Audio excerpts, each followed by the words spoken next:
le recteur Amadou Ali Mbaye a pris sur lui la responsabilité exclusive de nommer un directeur de l'IFE, puis un directeur des études, sans en référer au conseil d'administration habilité en la matière. Le prétexte de l'intérim, évoqué en épouvantail pour faire passer ce coup de force administratif, n'est nullement prévu et organisé par aucun texte de l'IFE. Aussi, devant cette situation de non-droit, voire de forfaiture, l'USB Sud-Est de l'IFE refuse de reconnaître le directeur et le directeur des études, illégalement nommés et installés par un recteur qui a choisi d'écraser et de mépriser des collègues placés sous son pouvoir hiérarchique.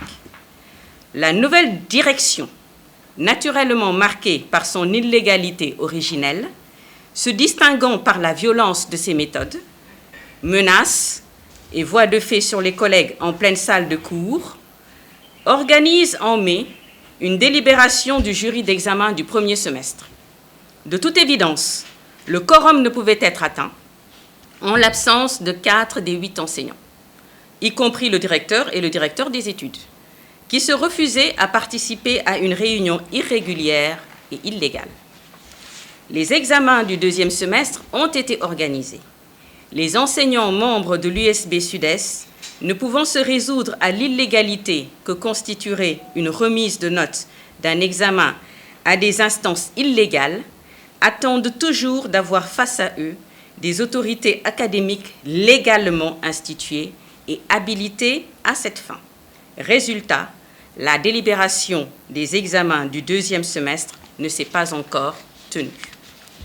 Même dans les pires moments d'instabilité de l'UCAD, l'IFE avait toujours réussi à mettre en place un calendrier régulier dans le déroulement de ses activités.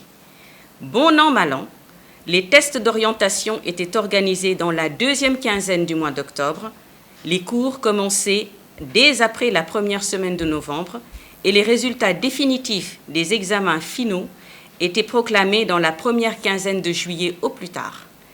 Aujourd'hui, nul ne sait à quelle date se tiendront les tests d'entrée à l'IFE pour l'année 2021-2022. La particularité du public accueilli à l'IFE rend cette question singulièrement sensible.